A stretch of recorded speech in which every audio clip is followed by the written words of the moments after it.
Welcome to the joy of coding. Hello, and welcome to episode 278 of The Joy of Coding. My name is Mike Conley. We're going to be doing some Firefoxy stuff today. Going to do a deep dive into how I use native code debuggers like LLDB, GDB, and Visual Studio to debug Firefox. That's the plan for today, so let's get to it. Let me share my screen. Right, so I say that's my plan, but I mean that's planning is not usually part of how the stream works. Like, I vaguely know what I kind of want to do today with this outline of doing things with LLDB and GDB Visual Studio, but I actually don't have a prepared talk. I'm going to be doing this kind of as an improvised presentation, so things might go wrong, might get stuck, might get slow or sidelined or something, and I apologize if it goes sideways, but that's kind of how this stream rolls. The second thing before we launch into stuff is that the agenda that we're looking at is available to you. If you're watching this on Air Mozilla, check out the details section to the left of this video. If you're watching this on YouTube, it'll be down in the video description, and whoopsie daisy. And if you're watching this on Twitch, let me put the agenda in the Twitch chat. There it is. So hopefully you can see that. Hopefully if anyone's in Twitch and they saw that, let me know if they saw it, because I only know sometimes whether or not the bridge is working. So hopefully the bridge to the Twitch chat is working. Okay. I wanted to get right into it because we got a lot of material to cover. I wanted to talk about debugging Firefox using native code debuggers. And we're going to start with LLDB, and then we'll go to GDB, and we'll close with Windows. Okay, great. It sounds like people are seeing it in the Twitch chat, so that's good. Before we go into this, though, I need to talk a little bit about builds and the various kinds of builds that we have, and, the trade-offs that are made with these builds when it comes to like performance, but also debuggability. So if you're a user of Firefox, even if you've never used a debugger in your life and you've downloaded Firefox, or if you've built it locally, and you're a developer and you use Nightly or something, you're probably using what we call an optimized build. An optimized build is a version of the browser that's been compiled, but then the compiler optimizes it using like multiple passes of like generated code optimization. We use LLVM, how do I describe this? The compiler toolchain that we use involves a thing called Clang, and Clang is a mechanism that will take your native C++ code and it will compile it down into an intermediate representation called I think it's just the LLVM intermediate representation, I think is what it's called. And then that intermediate representation can be optimized by like reorganizing things and getting rid of dead code and inlining stuff and basically really, really optimizing the build so that it executes more quickly whenever you actually run the binary. And the good news is that, the executable runs faster. It's smoother, it feels good. The trade-off, though, is that whenever you try and debug the binary that has been optimized, like the way a debugger works is it attaches onto like a process, and the machine addresses of the various instructions have to get mapped back to the source code for the thing that you're debugging. But because the machine addresses and like the assembly language in the binary, like the ones and the zeros and stuff, because it's been optimized, there's not like a one-to-one mapping between the source code and the assembly that's been created, right? Like you might end up jumping around a lot if you're like stepping through the assembly, what's like an optimized build. You might find in your debugger that you like kind of hop around in a really non-obvious way. You might be confused. Like, why did I skip over this part now? Why did I jump back? That sort of thing. And that's what happens when you have optimized builds. And so whenever we debug Firefox, you can do it. You can attach a debugger to an optimized build. but you'll find that it's a little trickier to debug. And that's because of that optimization step. The other thing is that sometimes our builds are not built locally. Like if you are a front-end developer of Firefox, maybe you've never built the binary, like done a binary build of Firefox. Maybe you've only ever done artifact builds, where an artifact build is when you go and download all of the binary components of Firefox. I think it's just like all the object files. I wonder if the linking occurs locally. I don't actually remember if they if the linking happens locally or if you just go and get the libraries, but like the precompiled binary stuff's already done. But at any rate, when you have an artifact build, there's some missing information by default, and your debugger won't necessarily know how to translate those machine addresses, like the hardware addresses of like memory inside of the program, to your source code, because the compiler knows how to, because the compiler did the translation from C++ and Objective-C to assembly, it knows how to do the mapping between those two things. Even if it's been optimized, it knows how to like work backwards. But we don't normally ship that information. These are what we call symbols, this information, like debugging symbols. And if you don't have debugging symbols for the binaries that you're working with, then you're kind of sunk. Like you can step through the assembly and look at the assembly, but there's no way for your debugger to kind of work backwards and figure out where you are in the source code.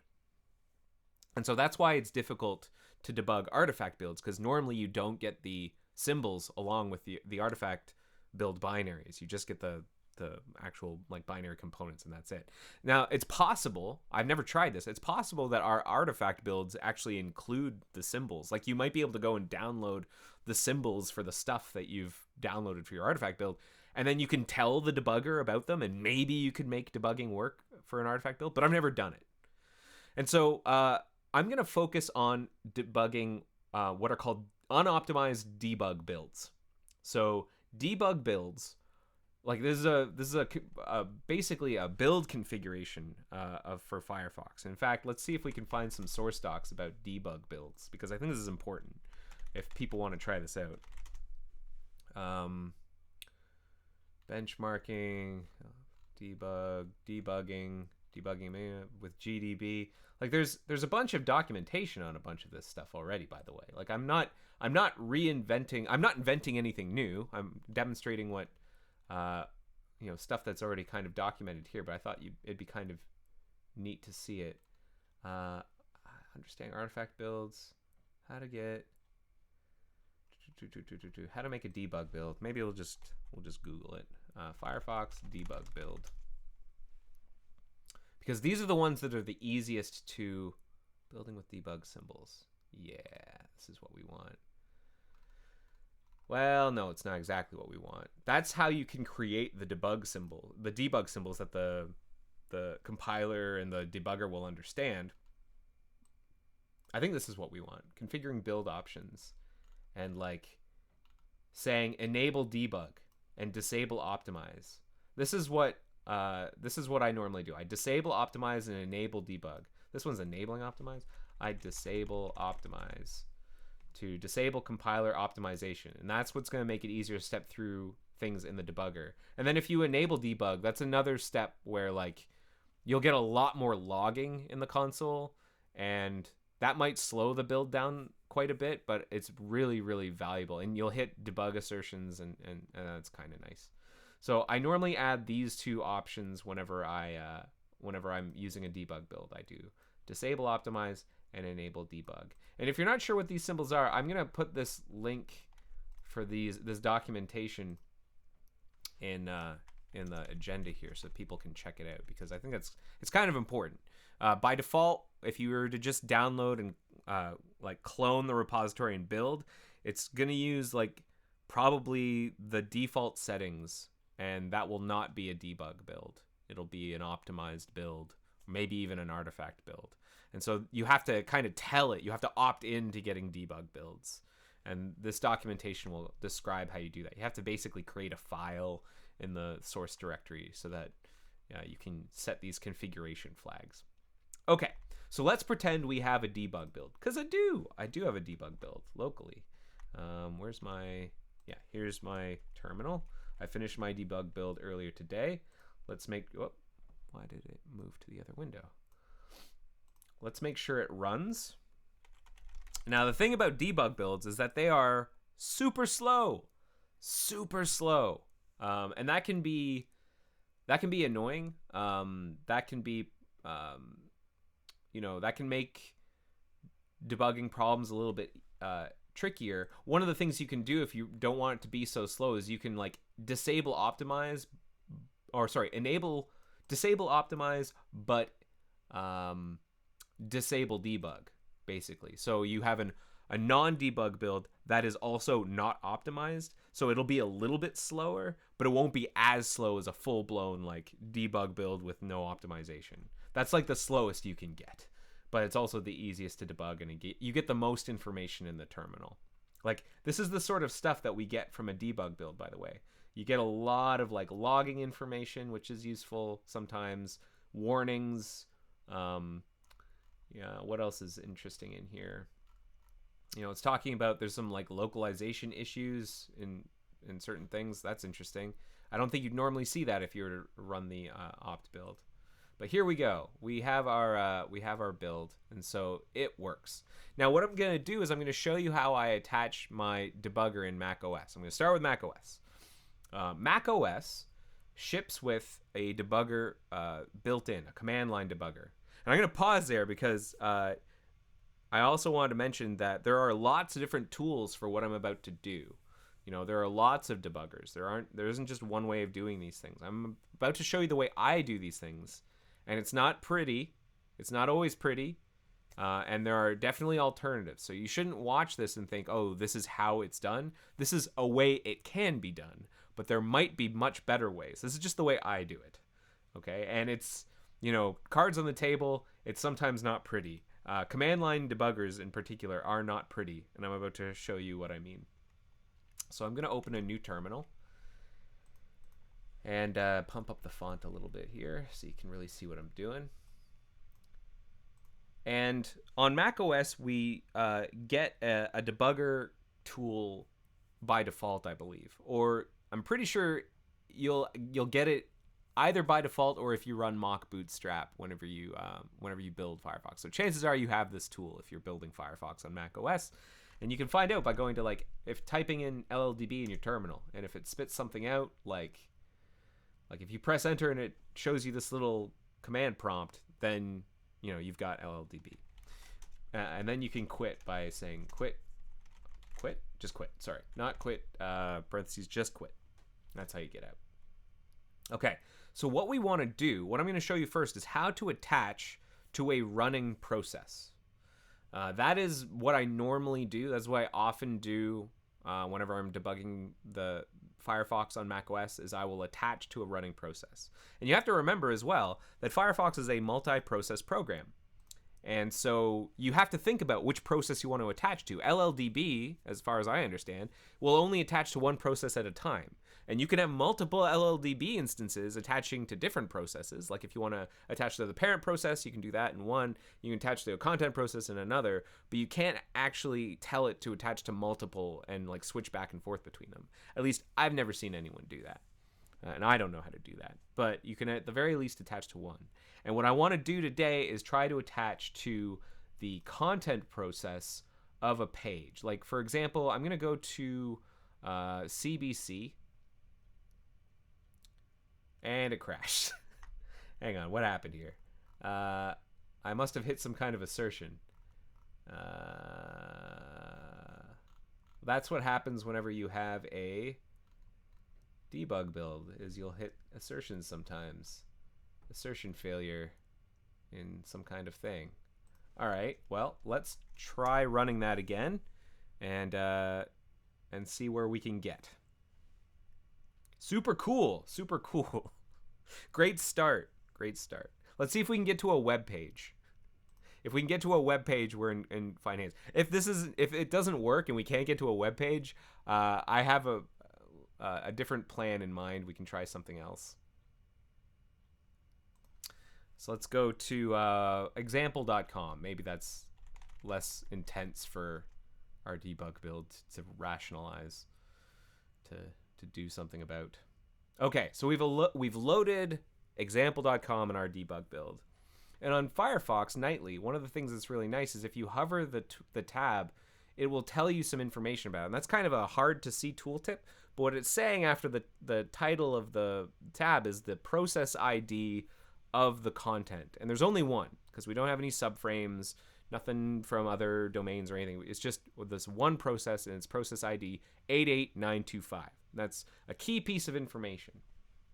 And actually, if you were to look inside of the terminal here, you might actually see references to that process ID from the logging of that process, 88925. Like, do we see anything in here from 88925?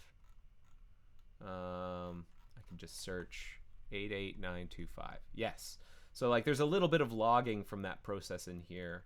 And there are other processes that are running as well. Maybe it's like the privileged about content process, or maybe it's, who knows what's running in the background. But at least we have our content process for the tab that we care about for example.com, and it's with process ID 88925. So let's attach to it with LLDB. So here's how I do that. I go sudo LLDB, and I needed to say sudo because the debugger needs elevated privileges in order to attach to another process. I normally just say sudo LLDB in order to like get those powers. I'm pretty sure if you attempt to attach to another process and you haven't given it sudo, like you haven't used sudo, then when you attempt to attach, it will then ask for your credentials. But I just generally do it right off the bat with sudo LLDB. Okris asks in the Twitch chat, is Fission off? No, Fission is on, but example.com is, it doesn't have any subframes in it, so that's why we only have the one tab, I think. Okay, so let's attach to this process. What was the ID again? It was 88925. So I'm going to say attach 88925. So it's going to attach to the content process of the example.com page. And it's going to take a couple seconds. There's one kind of general lesson here is that debugging can be kind of slow, at least in my experience. Like having the debugger wake up and attach to things and having to have debug builds, it can be pretty slow.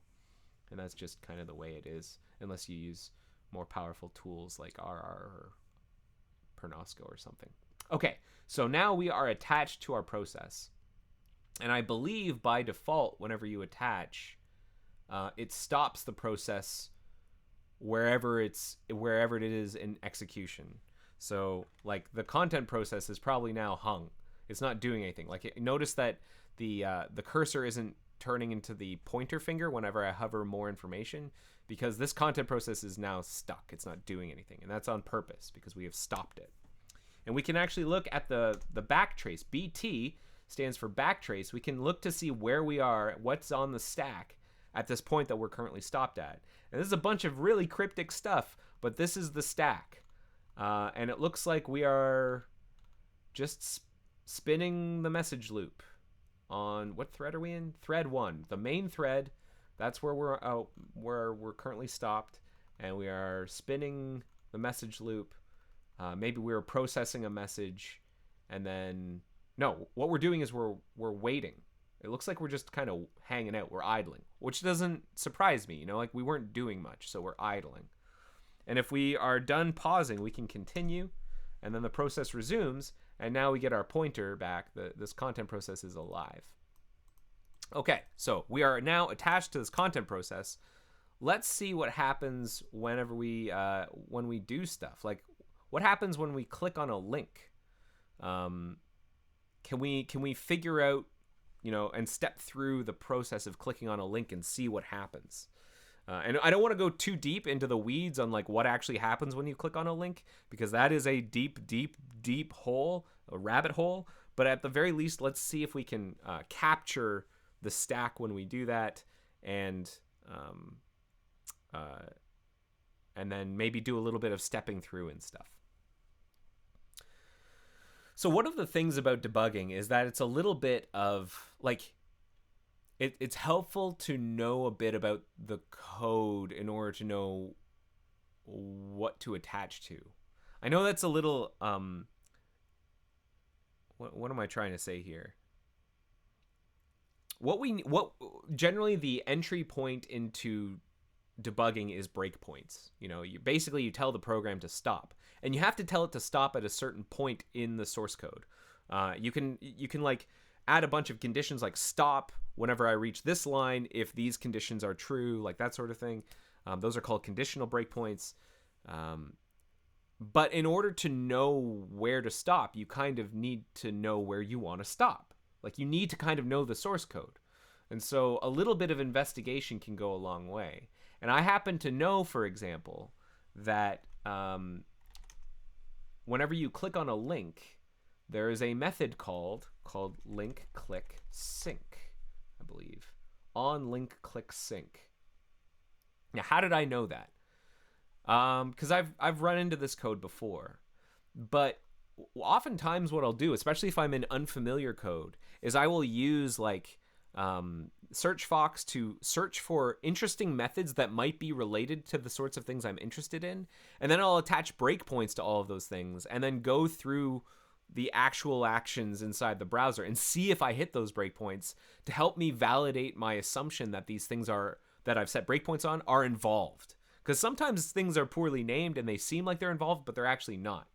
I've definitely done some episodes. I think there were a couple episodes back where we were working on this like Mac OS window restoration bug, and I thought I'd found like the relevant code, and I set a breakpoint on the line of code, and then we weren't hitting it whenever we were attempting to restore a window. And so, I mean, at that point, it's like, okay, well, clearly this thing is not involved in the code that I'm working with, or it's supposed to be, and we're not calling it. And like, that's a useful piece of information. Okay, so I happen to know that clicking on a link, we eventually get to here. So let us set a breakpoint on this function, ns.shell on link click sync. This is a method of the ns.shell class. So I'm going to say break, B for break, ns.shell on link click sync. Now, if you are watching this and you happen to be familiar with LLDB, you'll note that I'm not using some of the commands in a way that like you might be familiar with LLDB. I come from using GDB, which is the debugger that ships on like Linux boxes everywhere. It's like the GNU debugger. And LLDB attempts to re-implement a lot of those commands as part of its interface so that people who are used to GDB can more or less use LLDB. It's supposed to kind of be a drop-in replacement and more. Like it's supposed to kind of extend what GDB can do. So there is a way of expressing in a less cryptic way that you want to set a breakpoint, but this is how you do it in GDB. So this is how I currently do it. So I say B for breakpoint, and then you give it the thing that you want to set a breakpoint on. In this case, it's a class and this method. So I hit enter. And this is a good sign. Whenever it spits out this message like this, like, okay, I've set a breakpoint, it's given it the number 1, and it says, okay, it's this function, and it's found the function signature, and it's found the line offset inside the file, and the machine address. It was able to resolve this symbol to this address. That's good. If you were to give it something that it doesn't recognize, like mconley rules, like this, this class and this method does not exist. It will like set a breakpoint called breakpoint2, but it has no idea what this is. And it will warn you. It'll say, hey, I don't know what that is. And maybe if you're having a hard time setting a breakpoint and it's saying like, hey, I can't resolve your breakpoint to any actual locations in memory, it's possible that you need to supply more information like the namespace, or maybe the library isn't loaded yet. That is rare, but it could happen. Or you've misspelled the symbol or something. Yeah, that's so I'm gonna delete that breakpoint. Delete 2. Break delete 2. Is that how you do it? Yeah. Okay. I've deleted the second breakpoint, and you can get your full list of breakpoints in LLDB with like break list. I think that will list your breakpoints. So now that we have our breakpoint, I'm going to. I think I'm already I'm already running. Let's click on our link and see what happens. So let's bring our browser back up. I'm going to click on more information. Hey, we hit our breakpoint. So the content process halts, and now we can start doing stuff. And this is a very kind of ugly, sneak peek into where we are in the source code. You know, we're looking at this snippet of ns.docshell.cpp, and it's telling me the line number and the column that I'm at. And this is attempting to like point at it, and it's saying, okay, we're at a breakpoint right here. So we haven't even invoked this is navigation allowed yet. We're about to, and that's where we've stopped at the beginning of this method. And so we can do a couple of things when we're in this state. We can look around. So L will look forward in the source code. You can then specify if you want to look backwards, L minus 10. I often do it in increments of minus 10, so I can look further back. It's not great, you know, like this kind of little window into the source code. It'd be nice if it was more integrated into like an IDE, and you can get that. Like if you were to use Xcode, you can get it more integrated into an IDE, and we'll show you an example of that with Visual Studio. But this is how I'm used to it. I'm used to this kind of suffering. So we can actually do some interesting things here. We can print out variables like this function, this method on link click sync takes a number of arguments. One of them is called a no opener implied. We can actually look at the value of that variable by printing it out. P, a no opener implied. P stands for print, and then LLDB is going to do its best to try and print out the value of this variable. And I don't know why it's taking so long. It's thinking about it real hard. Normally it doesn't take this long. There we go. So it's false. That value is false. And we can look at something a little more sophisticated, like this is a pointer to something called NSI content. We can dereference the pointer and see what it's pointed at, and you're going to get a big ball of information. A big ball of information. This is kind of neat that the first child of the content happens to be the text that we clicked on. More information. That's kind of neat. And it, you know, the content happens to be a thing called NSI node, and you know it's got these properties inside it. You're basically looking inside stuff, and that's kind of neat. The other thing you can do, if we look back where we are in the code, if I remember correctly, let's look at the breakpoint. We're on line. Hold on, we gotta scroll up a little. We are still on line 12.831. And so if we look at 12.831, so we're here. We're just about to execute is navigation allowed. And normally you have two choices when you're at a breakpoint. You can step over or you can step into. And with let's pretend that we're going to step into. What step into means is let's enter this thing we're about to call. Let's go deeper into the call stack and enter into the execution of is navigation allowed, because I want to see what's going on there. Versus step over, which is, okay, continue executing all of the stuff in this line and then move on to the next step within the same like function context. So let's step into, and that's with S for step into, and now I'm inside is navigation allowed. I've gone like a function deeper, and I can start like nexting through this and see whether or not it's allowed. It turns out it is allowed. Is there a content viewer? Yes, because I'm going to step over it. Firing before unload. Okay, this is an old school way of getting an out param with xpcom. We're going to get this value of firing before unload, and then we can actually look at that. Firing before unload. We can look at it, see what the value is. Yeah, we're not firing before unload. That's great. So we are allowed to. This is going to return, this is navigation allowed is going to return not firing before unload. So is navigation allowed is going to return true. And so we can step out of this. I'm actually going to do like next, because that will take us up. Next.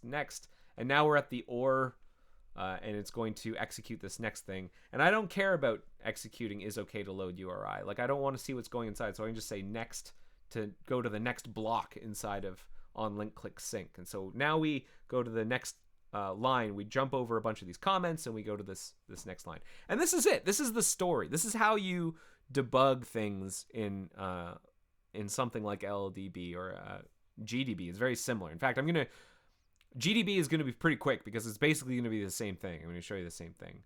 But there's a lot of interesting, powerful things you can do inside of this debugger. One of them is to set breakpoints that are conditional. Like one of the things I'll often do is I'll set a breakpoint like, hey, set a breakpoint on ns-doc shell such and such, like internal load, if, and then you can supply some conditions. And I actually don't know if what the syntax is in for LLDB. I normally do this sort of thing in GDB, but conditional breakpoints LDB. Yeah, so this is my like translation sheet. Conditional breakpoints. So in GDB, I'd say if. Here you say like, you pass in some kind of expression with the -- condition or -c afterwards. So if I know, for example, that internal load of doc shell, if we go to doc shell and find internal load, and maybe I want to break on in situation where a load state is null. Now that can never occur. We'll actually assert if that's the case, but let's pretend that's not the case. Then I could say like break on internal load on the condition that a load state equals the null pointer. And it didn't like that for some reason. Internal load, did I say that right? Condition breakpoint set name foo condition. Did I have to put it in quotes? I did put it in quotes. I don't know why it's upset about this. Well, there are definitely ways of doing conditional breakpoints. Let's try and copy this and see what happens. Break was S is for set, I guess. This is like more of the LLDB like way of doing things. Internal load, and then the condition is a load state equals null pointer. Does it like that? There. All right. For some reason, that was enough. So that's how we did it. We set a breakpoint, and if we look at it, break list again, we can see that like, all right, we've got this breakpoint, but the condition is load state is null pointer, and it will tell us how often we've hit these breakpoints too. I think it's kind of neat. So it knows that we've hit on link click sync once, which is kind of neat. All right. Okra says the interesting information for this episode might be how to get readable backtrace when Firefox is in release mode crashes. Because on Linux, you need to run some Ruby script that translates raw addresses in the backtrace to function names. Well, if Firefox in release mode crashes, hopefully you submit a crash report. And that's the easiest way to get the stack, is to submit a crash report and then go to About Crashes, because it's going to do all of the work to symbolicate. Like here, let's look at a recent crash report. Like this one. This is one that I crashed on recently, and like it will do the work of resolving the crash report into a stack, which is nice. But yeah, I mean, if you really want it, if you can set a breakpoint or attach to a crashed process and it's sitting there crashed and it's like, hey, attach to me, you can attach a debugger like LLDB or GDB, and you can ask for a backtrace, and that's very helpful information at times. Okay, so Amelia says when a local build crashes, you need to run tools rb fix stacks.py or so, but yeah, usually a crash report on release. Yes. Yes, that is correct. All right, let's proceed here. I think I've shown, if there are like specific things people want to see out of these debuggers, drop it in the chat. I'm going to continue now. I'm going to hit C for continue and press enter, and the process will resume, and we'll actually do the loading of the next page. And that might actually cause the process that we're in to exit eventually, because we load this in a different process. So eventually this process that we're in might just kind of like get recycled, and it will tell us if it gets shut down. But yeah, that's the general idea. That's how I attach. That's how I set breakpoints. That's how I continue. And this sort of cheat sheet on how you can like do various things will probably be pretty handy. So I'm gonna paste this in here as well. Attaching to the parent process. I didn't show people how to attach to the parent process, but it's the same idea. Like you have to find the process ID of the parent process. And the good news is that oftentimes that's very obvious from the logging. Like all you need to do is find in the logging to the terminal the number after the word parent, and that's your parent process ID. And so you can attach to that. Same idea. So that's one way of doing it. I'm going to show you one other way of doing it that is useful for people who are on Linux or Mac OS, and that is using mock run debug. And this is particularly useful if you need to attach your debugger and set breakpoints before the process is even started. So let's finish this shutdown. This shutdown is going to take a couple of seconds because it's a debug build, but I'm going to say mock run --debug. And what mock is going to do is it's going to notice that I am on Mac OS, and it's going to automatically find my debugger tool, Ldb. And it's possible you can configure it to find a different one, maybe with an environment variable or something. But by default, on my machine, it finds Ldb. And it will prepare it to run our debug instance of Firefox. But it hasn't done it yet. Like I'm in the Ldb terminal, like little interface here, but I haven't actually run the browser yet. And what's nice about that is it allows me to set breakpoints really early, like in the earliest parts of the lifetime of the browser. And that's not necessarily like I don't do that all the time, but it can be really, really handy if you're trying to debug something that happens super early on. And by default, it is attaching to the parent process when you do this. And that's usually what you want if you're trying to debug startup. If you're trying to debug content process startup, there are some environment variables that you can set that will cause content processes very early on to halt themselves and wait for you to attach a debugger. And I think what is that environment variable? It's this one. If you set this environment variable, I wish I had pasted that without styling. There we go. If you set that environment variable, then I believe every child process that launches will like halt on startup and wait for a debugger to get attached. And then it will also emit the process ID for those content processes so that you can attach and then set your breakpoint for they're early in the lifetime. But in this particular case, what I'm going to do is I'm going to say, let's set a breakpoint on docshell internal load. And here, because it hasn't actually loaded the symbols or the binary yet, it does not know what I'm talking about. It hasn't done any work to figure out what docshell internal load is, and that's okay. It's going to lazily, like when the browser actually launches, it will pull in all that symbol information and binary information, and then if it finds this, it will allow the breakpoint to be hit. So let's actually do that. Let's run run. That's going to run our binary. So it launches the process, and it's going to, because we're launching it within the debugger, it's automatically attached. Don't have to do anything special there.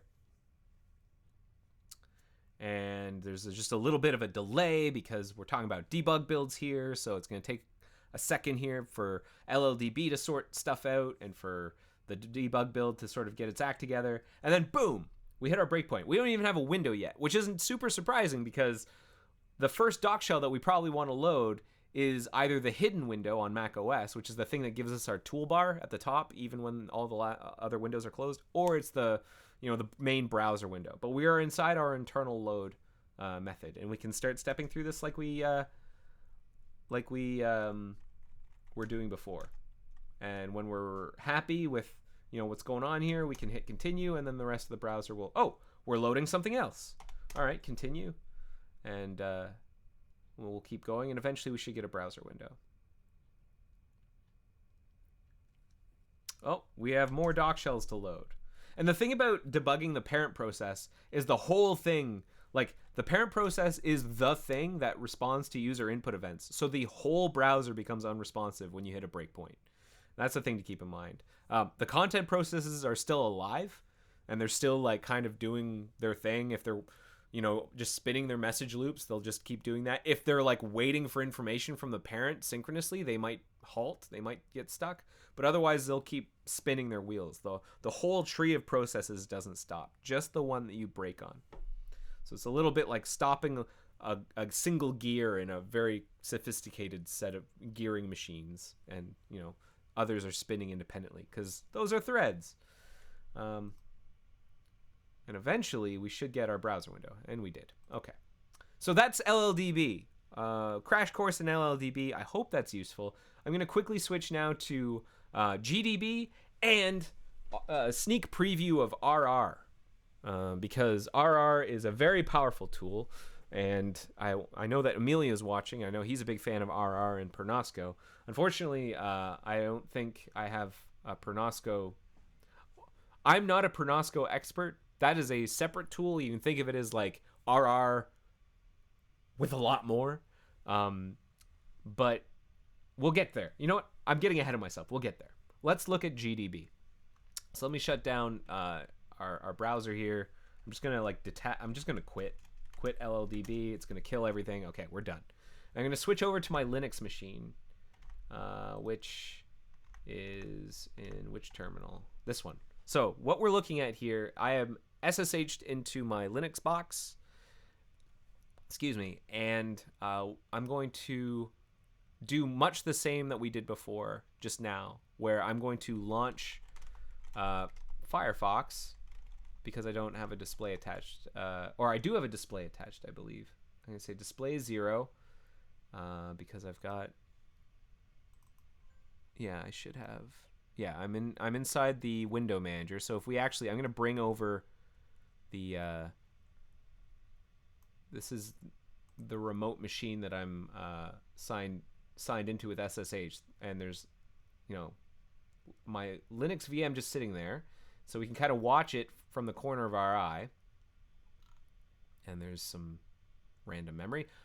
And what I'll do is I'm going to say mock run -- debug like before, and this is going to do what we had talked about, which was it's going to find the operating system debugger. In this case on Linux it's GDB, and then it's just going to wait for me to instruct it on what to do. Do we want to run the process that we're debugging, or do we want to set breakpoints, that sort of thing?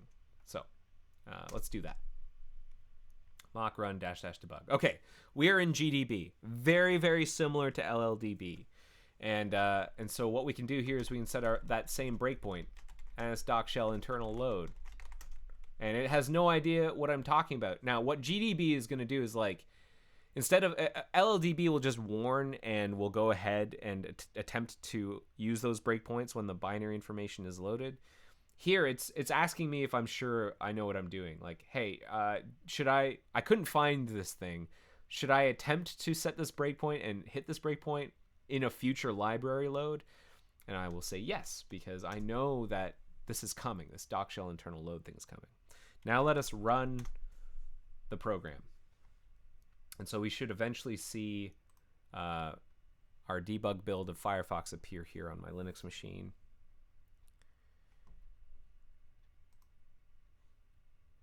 Scoop-doo. Just gonna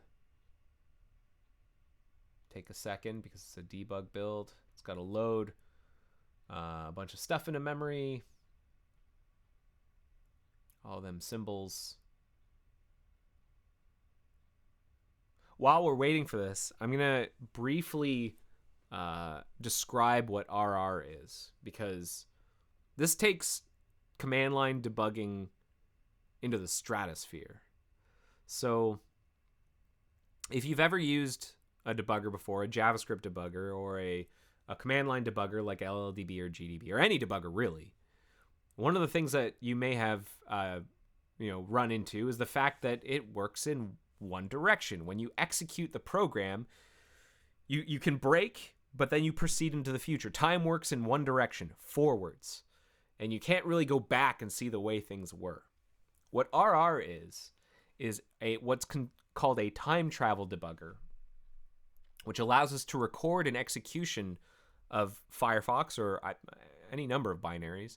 It will record the execution and then allow us to re-enter that execution recording and like debug it. So step through, go back in time, look at variables and like scrub forward, scrub backward, look at things, hop around, switch between threads, like all sorts of really, really great stuff that you can't necessarily do if you're only moving forwards in time. And it's a really neat piece of technology, and it is free and open source, and you should check it out. It was built by some friends of Mozilla, some ex-Mozillians, Rock and Kyle Huey work on it, and you can use it not just for Firefox, but any number of programs on Linux. That's the thing. You have to do it on Linux. So whenever I, for example, have to debug a crasher on Linux, I'm very happy because I get to use RR, which is kind of like cheating. You know, that really is the best when I'm able to use RR. So if you're interested at all in RR, you can check that out.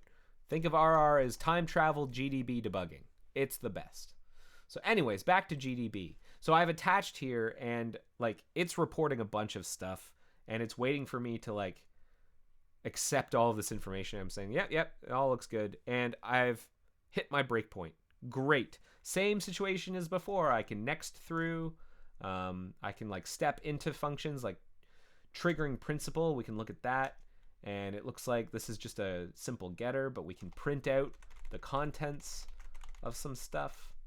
And this is some kind of raw pointer. So what I like to do when I have a raw pointer is I'll just try and dereference it and see what happens. And then it tells me like, hey, this thing that you just dereferenced is, you know, I looked it up in the V table, which is how, you know, C++ and C, how they organize things like virtual functions, and like V table stands for virtual, and it's how like I don't understand it very well, but under the hood, that's how it deals with things like inheritance and base classes and virtual methods and stuff. And what this is telling me, what I've learned over the years is what this is telling me is that this thing called mTriggering principal, which was before this kind of opaque pointer thing, is actually of type Mozilla system principal. And what's useful about that is I can then cast this pointer. Was it triggering principal? I can cast it to a system principal and then dereference that, and then I get a lot of more information. You know, like I can really kind of look inside and see what's going on. And I can see that this principle it's the system principle. Well, I guess we knew that because we knew that because we looked at the vtable entry. But like you can start looking inside of it and seeing, you know, what members are set and stuff, which we couldn't before when it was just this kind of opaque pointer. So this is kind of fun. What else can we do whenever we're doing internal load? Let's step out. I believe that's F to step out. We finish and we come back out. No, am I wrong? How do we step out? SO to step out. Step up. Yeah, U is to step up. We're going back up a level in the frame tree. A lot of the same commands I was using before. BT for a back trace. I'm getting nice colors here. That's nice. It makes it a little more readable. Let's look at another variable. Where are we in the source code?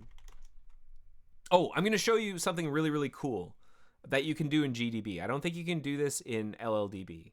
If you are not happy with the fact that you only get this little window of source code, there is a mode of GDB which I really like. I don't know what it's called, but if you hit Control X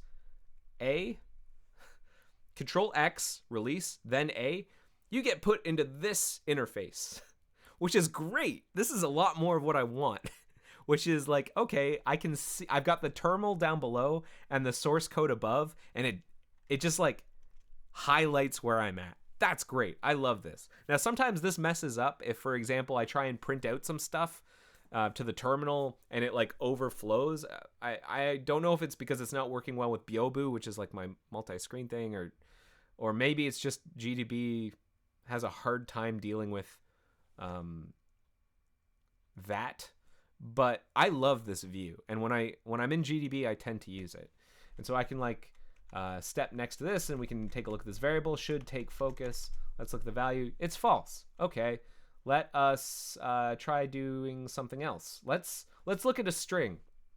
Notice how we're starting to like, we've got this load state with a URI, and it's got this get spec or default or get. And that's going to, a URI has this thing called the spec, which is the string representation of the URI.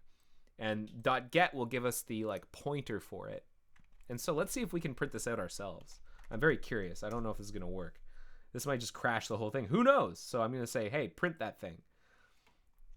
Go. I think I've upset it. Have I frozen? Have I frozen it? Did I upset it? The computer's still running. There we go. Eventually it figured it out. It's about blank. That's what we're attempting to currently load. Pretty cool. Emilio says Control L refreshes that when the program prints or whatnot. Oh, that's cool. So if I were to print out a load state and then like p a load state, so that it hasn't currently messed up for me, so that's good. I'll note that the cursors, like cursoring backward and forward, doesn't work properly. Like if I'm trying to like work my way backwards inside the line that I just typed, I'll then have to like hit Control X and then A again to exit, so I can like cursor backwards and forwards like this. I can't do that when I'm in this mode for some reason. But it's much more visual. I like being able to see what I'm doing. And so this is very handy. So that's GDB. Now before, oh, that's because it's Emacs key bindings. That's why. Emacs. Cool. Good to know. I guess this is some kind of Emacs tool that we're in. Great. I guess I just need to learn Emacs. Computers, they were a mistake. All right. Well, that's GDB in a nutshell. A lot of those same commands I showed you before are oh, arrows scroll. Oh, that's interesting. That's what the arrows are doing. They're scrolling. And then I have to use Control B or something to like work. Oh, I see. Control B. I don't know how to move forward. Interesting stuff. Delete just inserts a J. Very bizarre. I don't know what Emacs key bindings are. I wish I didn't have to use them, but such is life. That's GDB. Not pretty, can get the job done. Okay? And there are maybe alternatives for Linux debugging. There are Linux probably has plenty of debuggers, but GDB is the one I was trained on. It's not pretty, but it gets the job done, is my philosophy on it. Let us quit this, and we'll detach, and like it'll shut down the browser and everything. I want to show you briefly RR. And the thing about RR is it's not included by default. You don't get to just kind of use it like GDB or LLDB. You have to install it, and you have to make it available in your path, and you have to be on an instance of Linux where RR can get a lot of low-level information about program execution. So certain types of virtual machines it won't work with. So for example, my virtual machine is running inside of VMware Workstation, and that does like the right kind of virtualization that RR will work properly with. VirtualBox, which is a open source virtualization framework, as I recall, doesn't do that kind of thing. So if you have a Linux instance running in a Linux VM running inside a VirtualBox, it's possible that when you try and use RR, it's just not going to work. So there is some documentation on all of those sorts of things. I highly recommend you check out RR Project. In particular, the GitHub wiki will walk you through installation. And yeah, running in a VM guest is supported as long as the VM supports virtualization of hardware performance counters. That's the thing. You have to virtualize the performance counters. That's what it is. So VMware was the one I ended up using. And yeah, check out the wiki on how to install it, build it, install it, get it available locally. It's pretty straightforward install process. The building, it only takes a couple of, like on a modern machine, like a couple of minutes. It's a lot smaller than Firefox, that's for sure. And it's pretty great. And it's written in RR by our friends, Rock and Kyle Huey. And so let's try and do a recording. And I'm going to show you what that's like. Maybe you've seen me do this before. So I'm going to do is mock or display 0 again, because I'm, again, SSH'd into my my Linux box. I have to tell it what display to put Firefox on. In this case, it's 0. And I'm going to say mock debug debugger. I think this is how it's going to work. Debugger. No, what I want to do is mock run. I want to record mock run debugger equals RR. This is how I do it. I'm telling it we're going to run, but we also want to use a debugger when we're running. And in particular, I want to use a specific debugger, RR, which is available on my path. So it's going to now run. It's RR is telling me, hey, we're saving our execution trace. And then Firefox will run per normal. It will eventually launch over here. So we should hopefully see it soon. There it is.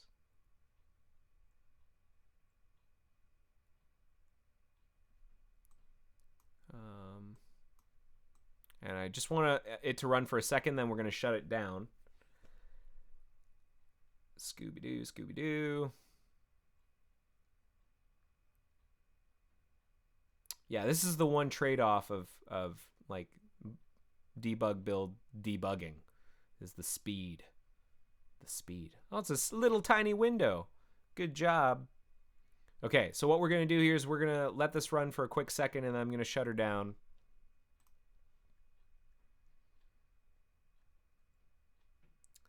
Alvidoodle says, pretty amazing that it's running without legs. Sounds like a joke. Sounds like that's a joke from Alvidoodle.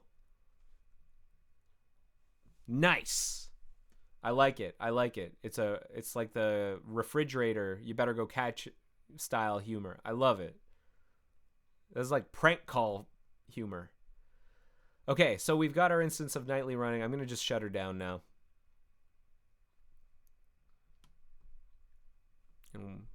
You want to shut it down properly if possible, so that or have it crash, either or, but I don't want to like exit using Control-C or something over here, because I don't know how RR would react to that.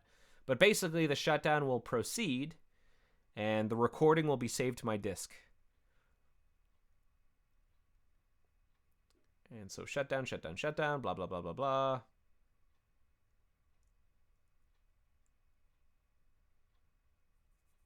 Come on, come on, come on, come on, come on. Shutting down sometimes takes time because it's writing stuff to disk and it's like doing a bunch of debuggy stuff and it might be waiting. Okay, we're done. So let us now rerun the thing that we just ran. We're not gonna see Firefox open up. It's not gonna like go and touch the network again. It's all a recording that's in this little box that that will run in isolation, and it will run deterministically now. So if it runs in a certain way, it will run it the same way the next time, and the time after that. It's like this little deterministic box, and that's great for debugging. You know, imagine you walk into a crime scene. Imagine you're watching like a cop show or something, and you walk into a crime scene, and you can rewind time and watch like the burglar come in and like smash the window and break into the jewelry store or something, or the bank, and you can like watch them go running backwards into their car that they arrived in, and then you can find the license plate number. Like, you can get a lot of information that you couldn't normally get when detectives normally show up at a crime scene, which is like just the aftermath. You can see all the broken glass and the tire tracks and like a bunch of missing money and jewelry. Here we can go back in time with RR. That's great. That's great. So let's do it. RR replay. That is how you do it. And here RR is loaded. I'm going to do that same thing we did before. Let's set a breakpoint. It's the same interface. NSDoc shell, internal load. That's just my example, classic example function or method call. And then I'm going to say continue. We're going to run. And it's going to replay the recording. And then I'm going to show you some superpowers that you can do with RR. And then we're going to switch to Visual Studio, and then I'm going to stop the stream. But if people have questions, feel free to drop them in the chat. I hope this is interesting so far. I'd like to get a sense of how interesting this is.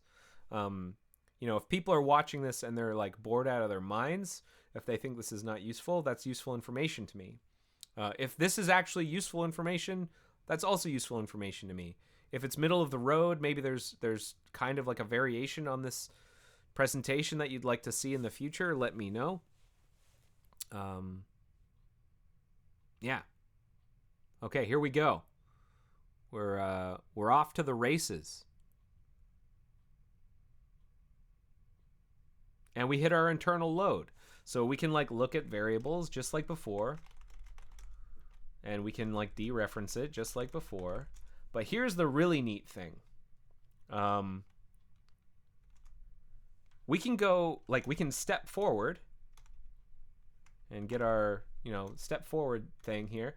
But RR gives us the ability to step back. RN, reverse next. It's going to allow us to step backwards. It takes a little longer, but it did it. Reverse next. Takes a little bit longer, but it does it. We can reverse continue. We can reverse step. It's amazing. Reverse continue. We're going to hit the very beginning of the function again. And then we can do interesting things like we know that the load state has this memory address. So let's see if we can find out when it got constructed. So we can say like, hey, break on ns.shell load state, ns.shell load state if this equals, I mean, I've done that before. This is like, hey, break when this thing gets constructed. And it's like at this, because it knows what its own memory address is. Like when this thing gets constructed at this memory address, break. So now I can reverse continue and find out when it got constructed. Boom, we hit it. And now we can look at our backtrace. So we know that docshell load state got constructed when we were opening a window. And like this is the stack. Pretty neat stuff. Pretty neat, handy stuff. That's useful information. And so like all of these tools are really great for investigating. I often think of, I kind of romanticize it in my head. This is walking a crime scene, I often find. You know, if you're dealing with a crash or a weird bug, you can think of using a debugger as like walking a crime scene. And RR lets you walk in two directions, forwards and backwards in time, which is pretty great. Well, I guess you can walk in multiple directions at a crime scene normally, but RR gives us the ability to do time travel, which is pretty awesome. Okay, so that's RR. The other kind of neat thing about RR is that you can like pack up recordings of that you've taken, and you can upload them to Pernosco, which is like a web-based tool for analyzing recordings. And I don't have a trace available for us to look at, and I will happily, freely admit I am not an expert at Pernosco. Maybe someone else, look at you, Emilio, someone else could do a presentation to talk about like all the things you can do with Pernosco. But if you're at all curious about Pernosco and what it can do, you should check out their website, which is here. It's from our good friends Rock and Kyle. All right. That is GDB, LLDB, and RR. Let us now quickly check out Visual Studio. So I'm going to exit all this stuff. Oh, the other really neat thing is that this recording will be there. Like, if I shut down the computer, I start it up again, the recording is still there. And they're all stored, like it tells me where it's stored in this local share RR Firefox 1.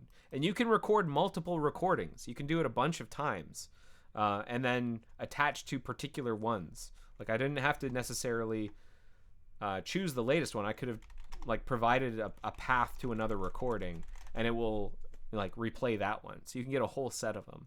And it's really, really great. It's just great. So highly recommended. Okay, let us now look at Visual Studio. So let me enter the windows. So Visual Studio is the only visual IDE debugger I normally use. Because I don't know, I think there are command line debuggers for Windows. But for me, the challenge is always setting up the IDE debuggers. I never know how to do it properly, and the symbols don't load, and it's hard. And maybe Xcode on Mac OS is better, and maybe Eclipse has gotten better, but I remember it just being such a pain when I was in school setting all those things up. So that's why I was trained up on GDB and LLDB. I say trained up as if I went to a dojo and like some sensei taught me how to use these things. I basically just Googled around, and I sat next to people who use GDB and LLDB, and I just like watched and took notes. So again, I'm not an expert. I know enough to get the job done. So here I have launched Microsoft Visual Studio 2017. And what I'm going to do is I'm going to go here to my shell, and I'm going to run my instance of Firefox, my debug instance of Firefox.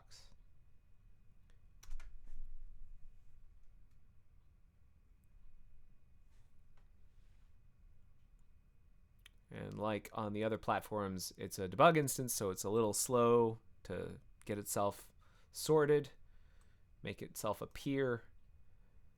But eventually it does. And then to the console, we get a lot of useful information like the parent process ID, 13780.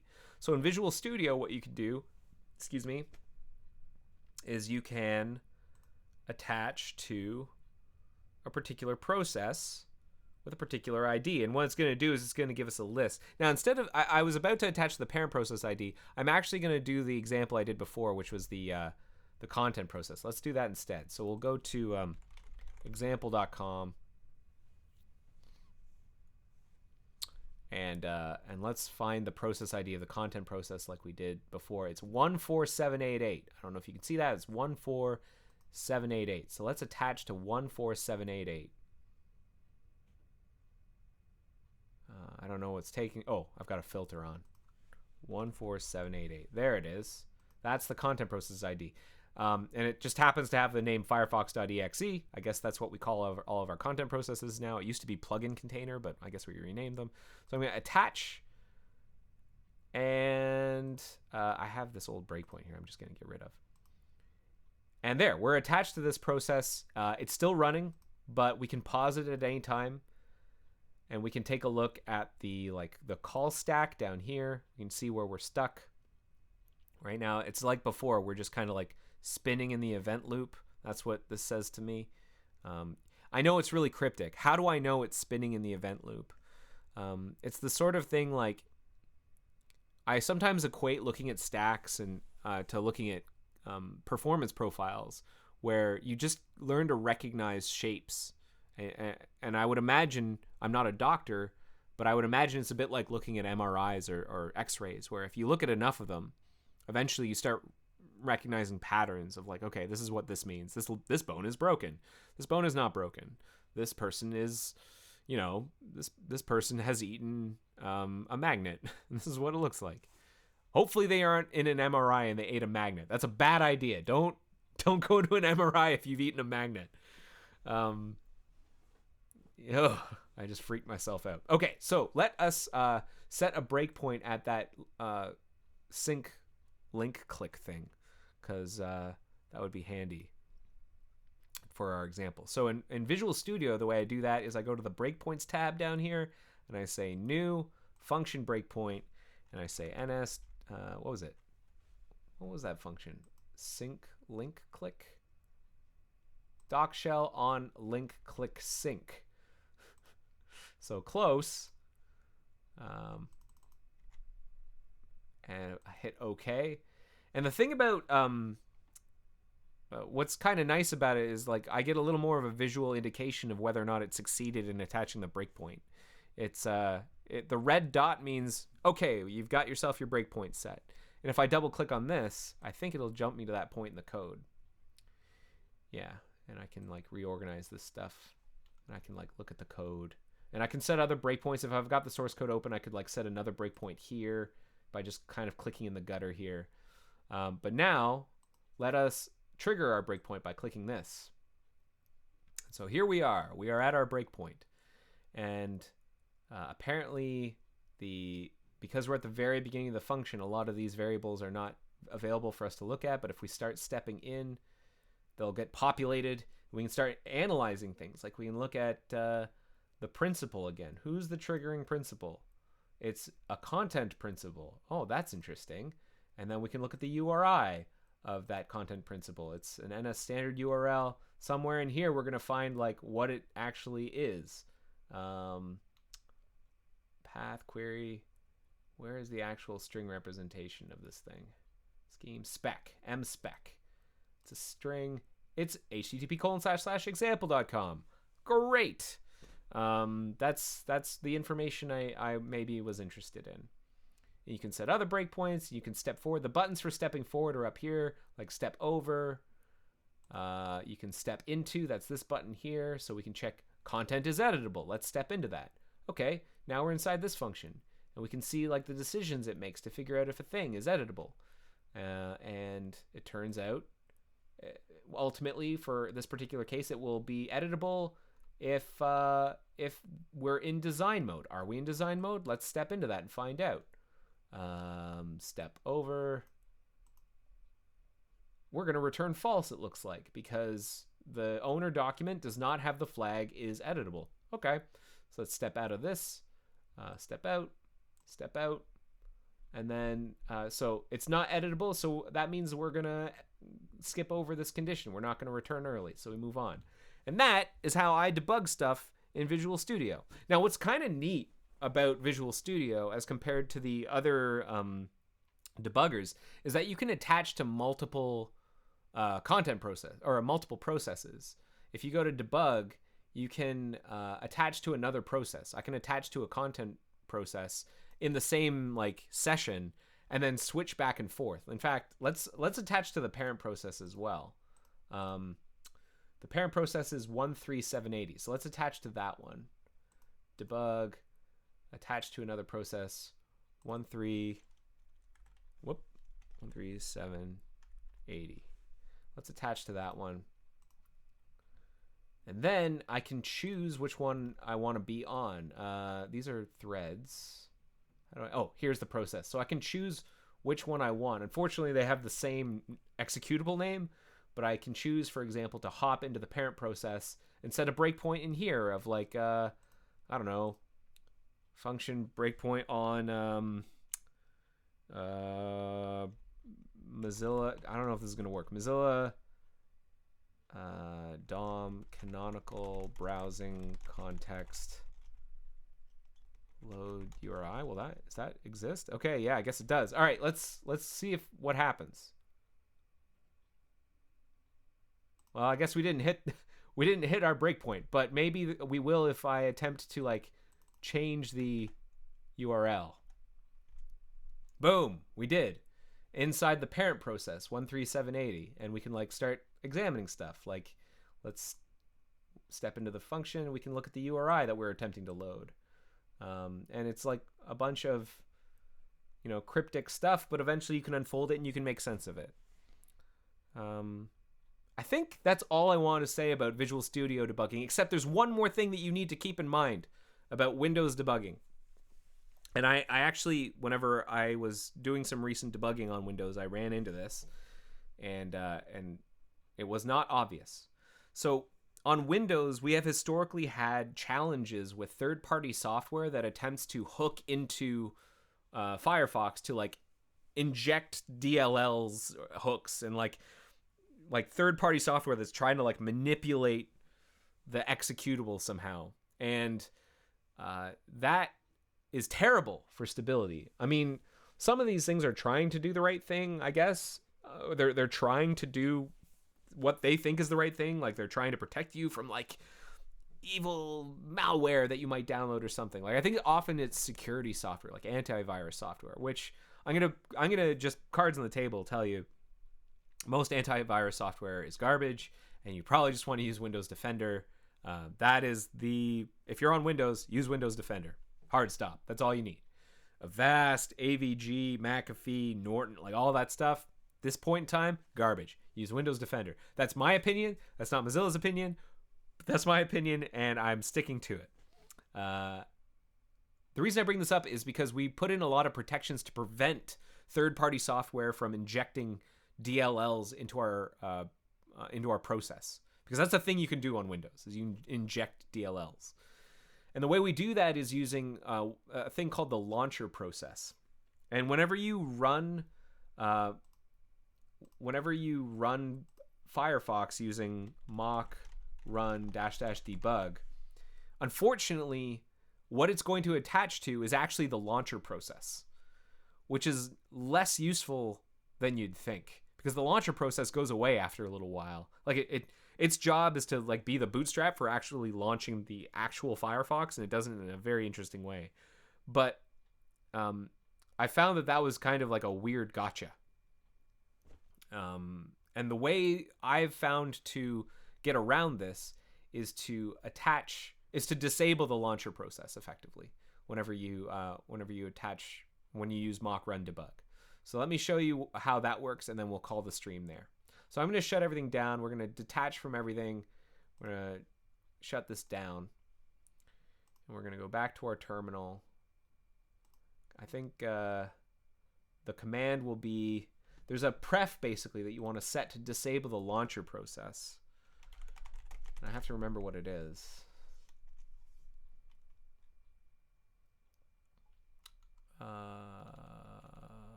Browser launcher process enabled. This is the pref. And so if you're trying to attach very early on in the lifetime, you can do it this way. Debug set pref false. I think this will do the right thing. Let's find out. Oh, it's going to open another instance of Visual Studio. And then how do we start? I want to start debugging. And it will go ahead and load all the symbols. Yeah, that's what I needed to do in order to get it to run properly with mock run. And then it will find the things to attach breakpoints to. Because before, when I wasn't running it without that pref set, it wouldn't recognize any of the breakpoints that I was setting, because the launcher process does not load libzool, which has most of the symbols that we need, or most of the things that you will likely want to attach to. The other option, along with using that pref, is you can set an environment variable. I discovered this recently, and I wrote it down in our notes here, of what is it? Launcher process. There's an environment variable.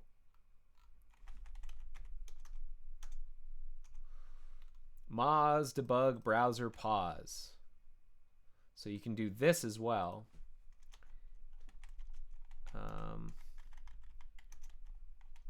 And you can pass it some number of seconds. I'm going to pass it 15. That's the number of seconds that I want it to pause whenever it's about to launch the parent process. And then you can use that. It will spit out the process ID, and then you can attach to it. And it's very early on in the lifetime. So let's try that. Let's go moz debug browser pause mock run. And then let's just kind of get ourselves ready here. We'll attach. We've got 15 seconds. So run, and then 22300. 22300. That's what we're going to attach to. Go, go, go, go, go. Refresh, 22300. Okay, attach. Okay, we've set our breakpoint. Boom. I think. And then eventually it will stop being paused, and then these symbols will get loaded, and then any breakpoints you had set will become active. So if you needed to record something really early on in the lifetime of the Firefox process, That's how I do it on Windows. Is that amazing? No. That is not super obvious and not super amazing, but that's the way I figured out how to do it. It might not be the right way, but it's the way I do it. All right. I think I'm going to stop there. Are there any questions? Are there any questions about anything I talked about today or anything I showed today? I'm eager to answer or try to answer your questions. Let's go ahead and drop them in the chat if you have any. Otherwise, we might just call it here. I'm going to give people 10 seconds to ask any questions. And if you're watching this and you're not watching it live, you're watching the recording and you have questions, in the rate this episode field or form that is in the agenda, you can ask, there's a field in there for asking questions. So go ahead and ask in there and I'll attempt to answer them in a future stream, probably the next one. So go ahead and ask your questions. I'm going to give people 10 more seconds. 9, 8, 7, 6, 5, 4, 3, 2, 1. All right, we're going to call it there. Hey, thank you so much for watching episode 278 of The Joy of Coding. I hope that was an interesting and informative session. I know it was a bit of a whirlwind. Maybe one of these days, I've definitely done it where I do a stream where I use these debugging techniques in order to actually debug something. And if I'd thought about it, I would have had like an actual scenario or an actual bug that we could have investigated using these debuggers. But I didn't. I just wanted to show how to attach them and how to kind of use them. So that's just the way it goes. So again, thank you for watching episode 278 of The Joy of Coding. I will hopefully see you next week. Take care. Bye-bye. The joy of coding. See ya.